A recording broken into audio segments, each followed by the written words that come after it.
विपक्षी पार्टियों की बौखलाहट आप देखिए कि अगर उनको सत्ता हासिल नहीं हुई है तो वो इतने बौखला गए कि उन्होंने तय कर दिया कि वो देश की संसद को नहीं चलने देंगे, भले ही देश का करोड़ों रुपए बर्बाद हो जाए। लेकिन हद और नीचता इस कदर आ गई है कि अब उन्होंने एनडीए के जो नेता हैं, खासतौर पे भारतीय जनता पार्टी के नेता, टॉप लीडरशिप के जो नेता हैं, उनके बच्चों को भी टारगेट करना शुरू कर दिया है। उसके बारे में बाकायदा एक टूल किट तैयार की जाती है और सोशल मीडिया पर उसको प्रसारित करने के लिए जो उन्होंने अपना वॉर रूम बनाया हुआ है, जो लोग हायर किए हुए हैं, ऐसी कांग्रेस या बाकी विपक्षी पार्टियों की जो टूल किट है वो इस सोशल मीडिया पर उसको फैलाती है। और एक झूठ को कई तरीके से जब फैलाया जाता है तो देश और विदेश में ये मैसेज जाता है कि शायद ये सही होगा, क्योंकि अभी तक हमारे देश में ना तो कानून है, ना सरकार की मंशा दिखाई देती है कि जो फेक न्यूज फैलाते हैं, जो झूठ फैलाया जा रहा है, जो नफरत फैलाई जा रही है, उन विपक्षी पार्टी के नेता और उनकी आईटी सेल पर भारतीय जनता पार्टी की केंद्र की सरकार या अलग राज्यों में जो सरकारें हैं वो भी कहीं कोई उनके खिलाफ कार्रवाई करने की मंशा जब दिखाई नहीं देती, तब लोगों के हौसले और बढ़ते हैं। और ये हौसले इतने बढ़ जाते हैं कि लोकसभा स्पीकर ओम बिरला की बेटी तक को भी टारगेट किया जाने लगा, और वो भी झूठ फैलाकर। आपको बता दूं, अभी हाल ही में आपने देखा, और जिस तरह से ओम बिरला जो हमारे लोकसभा के स्पीकर हैं, राजस्थान से आते हैं, उनकी बेटी के बारे में इस तरह से झूठ फैलाया गया, अंजलि बिरला के बारे में। और बाकायदा, जैसे मैंने कहा, टूल किट तैयार है, इनका टूल किट तैयार है। इनके सोशल मीडिया हैंडल से जिस तरह का झूठ फैलाया जा रहा है कि अंजलि मिश्रा की आईएएस में नियुक्ति कैसे हुई, बिना परीक्षा के उसको ले लिया गया, इस तरह का झूठ फैलाया गया, उसको लेकर हालांकि पहली प्रतिक्रिया जो मैंने देखी है सोशल मीडिया पर, वो कपिल मिश्रा की केवल तल्ख टिप्पणी आई। और कपिल मिश्रा ने इसको लेकर के जिस तरह की टिप्पणी की, उससे लग रहा है कि नेता दुखी तो हैं, लेकिन उनको शायद ये समझ में नहीं आ रहा कि आपकी केंद्र में सरकार है, भारतीय जनता पार्टी की कई राज्यों में सरकार है। एक सोनिया गांधी का ओरिजिनल नाम लेने पर अर्नब गोस्वामी जैसे बड़े पत्रकार के खिलाफ 200 एफआईआर इस देश के अलग अलग राज्यों में कर दी गई, उनको जेल में डाल दिया गया। गलती केवल इतनी थी कि उन्होंने सोनिया गांधी का शादी के पहले का नाम उन्होंने अपने टीवी चैनल पर एक शो में बोल दिया।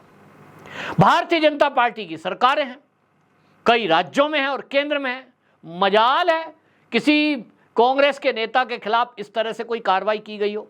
अगर कार्रवाई कर भी देते हैं, मोदी कम्युनिटी को लेकर की गई है, अमित शाह के ऊपर बोल दिया गया है, आरएसएस को गांधी का हत्यारा बता दिया गया, राहुल गांधी पे 8-9 एफआईआर हुई हैं, लेकिन फिर सिस्टम में बैठे हुए लोग और न्यायपालिका, मजाल है राहुल गांधी को जेल में 1 घंटे के लिए भी डाल पाए।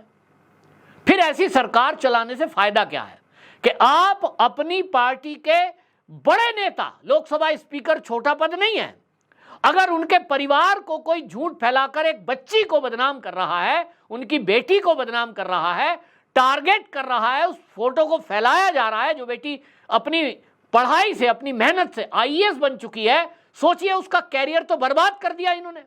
अभी मोदी जी केंद्र में सरकार आपकी है, कल को यदि ये जो इंडी गठबंधन है, कांग्रेस, समाजवादी पार्टी, इनमें से किसी की सत्ता अगर केंद्र में आई तो इन्होंने तो पूरे देश और दुनिया को बता दिया है कि ये जो ओम बिरला की बेटी है, इसको पहचान लो।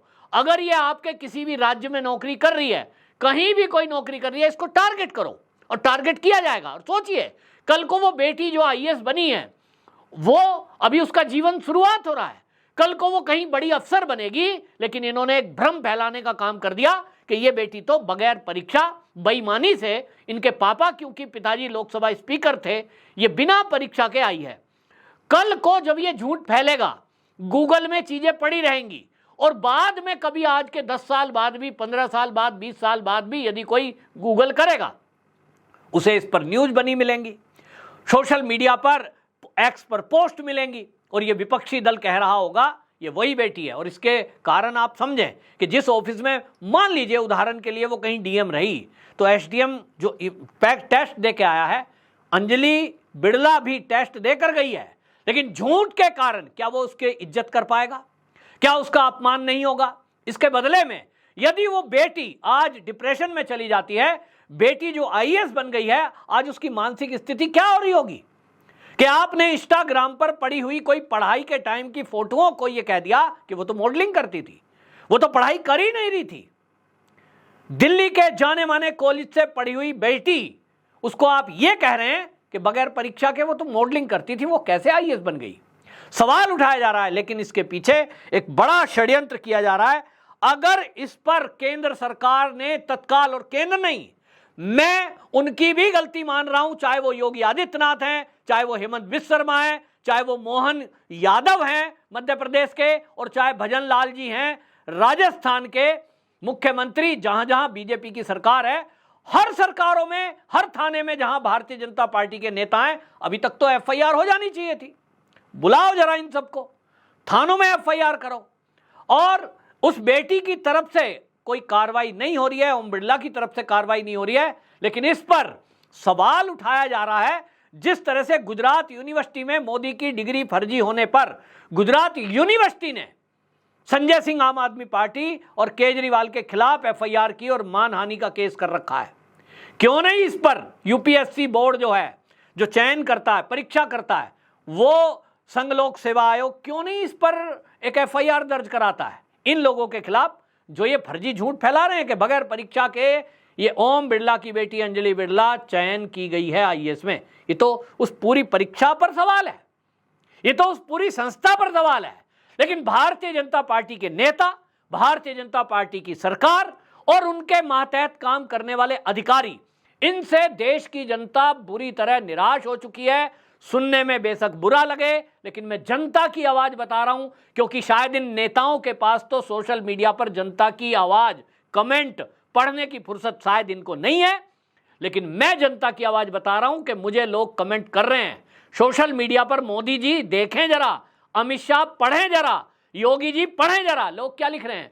भारतीय जनता पार्टी वालों से कोई उम्मीद नहीं है। इसकी जगह सोचिए, अगर लालू की बेटी का नाम आया होता, इसकी जगह किसी कांग्रेस के लीडर का नाम आया होता, अभी तक तमिलनाडु, कर्नाटक और तेलंगाना पता नहीं कहां कहां एफआईआर हो गई होती और घूम रहे होते कोर्ट के चक्कर लगाते हुए, और पुलिस भी यूएपीए धारा 2-4 ऐसे ही लगा देती।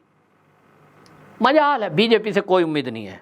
हालांकि आपको जैसा मैंने कहा, कपिल मिश्रा ने इस पर एक्स पर पोस्ट लिखा, क्योंकि उनका एक इकोसिस्टम है और वो हमेशा आवाज बनते हैं, समाज की भी बनते हैं, वो हिंदुत्व की आवाज भी बनते हैं, वो राष्ट्रवादी भी हैं, वो भारतीय जनता पार्टी के नेता, हालांकि दिल्ली के उपाध्यक्ष हैं प्रदेश के। मैं तो कहता हूं ऐसे व्यक्ति को आगे बढ़ाना चाहिए। इतना अग्रेसिव नेता अगर कोई मैंने देखा, और मैंने बहुत दिन पहले कहा था, दिल्ली प्रदेश का अध्यक्ष बना दो, राजनीति को खत्म कर दो, उनको आगे बढ़ाओ, ऐसे युवाओं को। मुझे नहीं लगता, लेकिन वही जैसे कहते हैं भाजपा से ये उम्मीद नहीं है। बहरहाल मुद्दे पे आता हूं। कपिल मिश्रा ने लिखा, लोकसभा अध्यक्ष ओम प्रकाश बिरला जी की बेटी को लेकर जिस तरह से मर्यादाहीन कैंपेन चलाया जा रहा है वो अक्षम्य अपराध है, सीधे सीधे संसद की अवमानना है। राजनीति के कारण घर की बेटियों के बारे में दुष्प्रचार करने वाले लोगों को माफ नहीं किया जाना चाहिए। अब ये लैंग्वेज देखिए, कपिल मिश्रा जी पार्टी के उपाध्यक्ष हैं एक प्रदेश के, लेकिन वो भी कह रहे हैं माफ नहीं किया जाना चाहिए। किससे कह रहे हैं? उन लोगों से कह रहे हैं जो सत्ता में बैठे हैं। कपिल मिश्रा अगर गृह मंत्री होते तो शायद इनकी लैंग्वेज ये ना होती, अभी तक एफआईआर होकर जेल में लोग भेज दिए गए होते। मैं आपको ये बताऊंगा कि किस तरह की टूल किट तैयार है और किस तरह से सोशल मीडिया पर उसमें फैलाया जा रहा है। आपको बताता हूं, एक जो है मध्य प्रदेश के यूथ कांग्रेस के सचिव हैं बबलू खींची। ये बबलू खींची क्या लिखते हैं, अब आईएएस भी काबिलियत से नहीं बल्कि रसूख से बनेंगे। ये वाकई नई आईएएस साहिबा बनी बिना परीक्षा के। लोकसभा अध्यक्ष ओम बिरला भाजपा वालों की पुत्री है, जिन्हें आरक्षित सीट से को हटाकर इनको ज्वाइन करा दिया गया। एक इतना बड़ा झूठ, और ये कांग्रेस के पदाधिकारी हैं जो ये फैला रहे हैं। एक और एक्स पर हैंडल है IM विक्की नाम से, उन्होंने लिखा, आप लोग की कितनी जानकारी है वह मैं जानना चाहता हूं, देखता हूं कितने लोग सही जवाब दे पाते हैं। लोकसभा अध्यक्ष ओम बिरला की बेटी आईएएस कैसे बनी?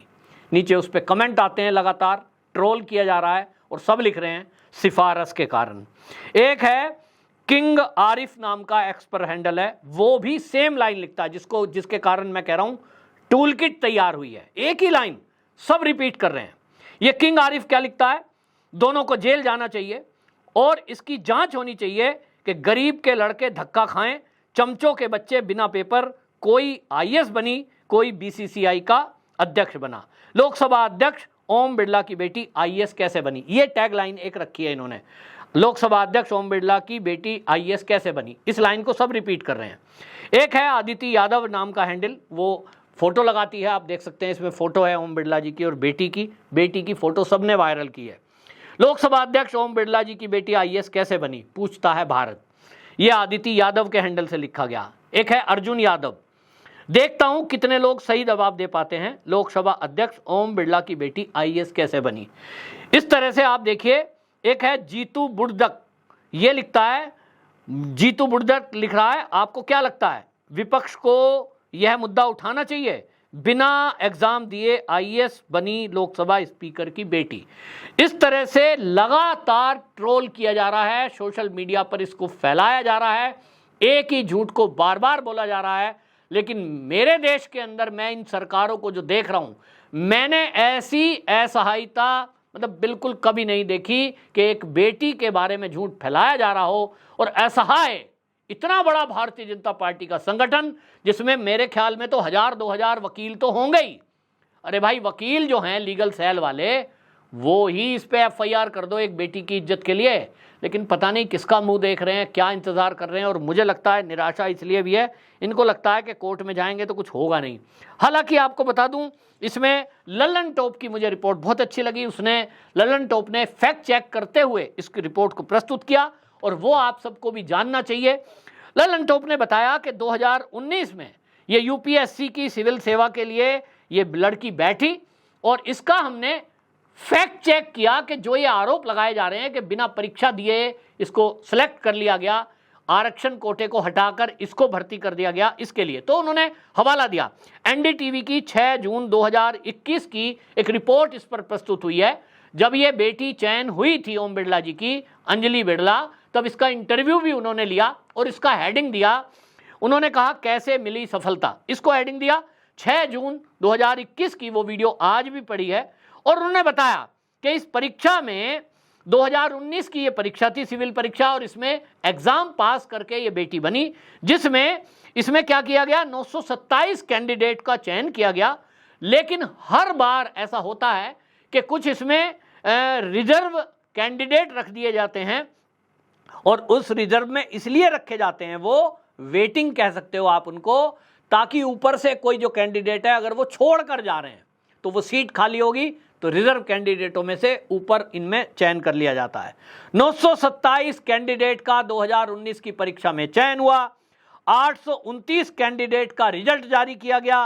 नियम 16(4) के हवाले से जो 89 चयन रिजर्व कैंडिडेट रखे गए, इसमें फिर क्या करते हैं कि जनरल कैटेगरी के 73, शेड्यूल कास्ट 1, ईडब्ल्यूएस का 1 और ओबीसी के 14, इन कैंडिडेटों को इसमें फिल किया गया। क्योंकि ये 89 कैंडिडेटों जो रिजर्व रखे थे उनका चयन करना तय हुआ, क्योंकि ऊपर की सीट खाली हुई थी।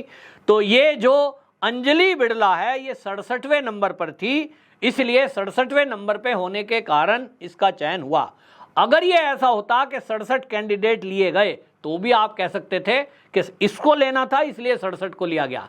भाई 89 को लिया गया और ये ऊपर सीट खाली हुई है और वो पूरा रिजल्ट नेट पर पड़ा है। इसको लेकर के आपको बता दूं, संघ लोक सेवा आयोग उन्होंने ये इसमें बोला है और उन्होंने क्या बोला, मेन रिजल्ट के लिए जारी नामों के अलावा यूपीएससी एक कंसल्टेटेड यानी संयुक्त रिजर्व लिस्ट भी तैयार करती है। ये लिस्ट मेन रिजल्ट में जनरल और आरक्षित कैटेगरी के कैंडिडेट के नीचे उसी कैटेगरी के कैंडिडेट की होती है। मेन रिजल्ट के कैंडिडेट के सर्विस सिलेक्शन के इलेक्शन के बाद रिजर्व लिस्ट के कैंडिडेट पर सरकार कोई फैसला लेती है। यह दशकों से चला आ रहा है, एक प्रक्रिया है।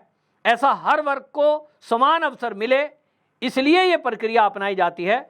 मेन रिजल्ट में मार्क्स के आधार पर कैटेगरी में होने वाले बदलाव से खाली हुई जगह को रिजर्व लिस्ट में से कैंडिडेटों से भरा जाता है। और उन्होंने साफ कर दिया कि ये पहले से होता आया है। इस पर एक और बात मैं आपको अंत में बता दूं, कुछ लोग सोशल मीडिया पर ये सवाल उठा रहे हैं, मुझे पता नहीं इसमें सच्चाई क्या है। आप में से जो लोग जानते हों वो ज़रूर बताएं, बिहार के लोग ज़रूर बताएं। इसमें खास तौर पे लोग सवाल पूछ रहे हैं कि जो लोग इस परीक्षा के बाद आई हुई बेटी IAS जो बनी है उस पर सवाल उठा रहे हैं, झूठ फैला रहे हैं कि उसने परीक्षा नहीं दी, बगैर परीक्षा, जबकि पूरा परीक्षा का रिजल्ट अभी भी नेट पर पड़ा है। वहाँ से फैक्ट चेक लल्लन टॉप ने कर दिया है, NDTV ने किया, और बाकी सब अब तो मीडिया वाले सब खोजने में लगे हैं, जिसमें कहीं कोई झूठ नहीं है। लेकिन जनता सवाल पूछ रही है कि लालू प्रसाद यादव की बेटी डॉक्टर कैसे बनी। आपको बता दें कि मीसा भारती और रोहिणी आचार्य, ये लालू प्रसाद यादव की दोनों बेटियाँ, ये डॉक्टर हैं। और इनके बारे में एक एक्स पर पोस्ट लिखी गई, वो मैं आपको बताता हूँ। उसमें एक्स पोस्ट पर लिखा गया, मैं उस जानकारी मुझे है नहीं, लेकिन आपको बता दूं, उसमें ये सोशल मीडिया पर मैंने देखा है, उसमें लिखा है एक ने, यूज़र ने, लालू प्रसाद यादव जी की 2 बेटियों के डिग्री के बारे में बताएं। लालू जी की बेटी डॉक्टर मीसा भारती, वो एक डॉक्टर है, और दिलचस्प बात यह है कि वो मेडिकल परीक्षा में सफल नहीं हो पाई। उन्होंने टाटा कर्मचारियों के बच्चों के लिए विशेष कोटे के तहत जमशेदपुर के टाटा मेडिकल कॉलेज में दाखिला लिया। ये दावा किया जा रहा है, इसका चेक करने का काम या तो एजेंसियां करें। अब तो भारतीय जनता पार्टी की सरकार है भाई, NDA की, बिहार में करा देना चाहिए इस पर जांच। केंद्र में BJP की सरकार है, करा देनी चाहिए इस पर जांच, जवाब तभी मिलेगा, वरना आप लुल्लू बने ऐसे ही बैठे रहेंगे। अजीब बात यह है कि माता पिता में से कोई भी टाटा का कर्मचारी नहीं है। यानी जो दावा किया जा रहा है वो ये कि टाटा स्टील में काम करने वाले, टाटा जो जमशेदपुर टाटा मेडिकल कॉलेज जो है, टाटा मेडिकल कॉलेज में जो स्टाफ है उनके कोटे से बच्चा जो रखा जाता है, उस कोटे में ये लालू प्रसाद यादव की बेटियों को भर्ती कर दिया गया। फिर अचानक उनकी सुरक्षा की चिंताएं सामने आई और ये निर्णय लिया गया कि उन्हें तुरंत पटना मेडिकल कॉलेज में स्थानांतरित कर दिया जाए। यानी आप सोचिए, जमशेदपुर में एडमिशन होता है, फिर पटना में इनका ट्रांसफर होता है। जबकि उनकी मां राबड़ी देवी राज्य की मुख्यमंत्री थी, तब उन्होंने स्त्री रोग विज्ञान में डिस्टिंक्शन के साथ MBBS परीक्षा में टॉप किया था। सोचिए, सबसे बड़ी होशियार। तो भाई उनकी बहन के बारे में लिखा है कि रोहिणी आचार्य भी एक डॉक्टर है, इनकी भी जांच हो। क्या होगी, ये बड़ा सवाल है। मुझे उम्मीद नहीं है, जैसा मैंने शुरू में कहा, बेटी मेरी भी है, बेटी आप में से भी बहुतों की होगी, बेटी किसी की भी हो। मैं अगर सोशल मीडिया पर कुछ बात रख रहा हूँ और कल को मेरी बेटी के बारे में कोई कुछ बोले, इससे बड़ी नीचता की बात कुछ नहीं हो सकती।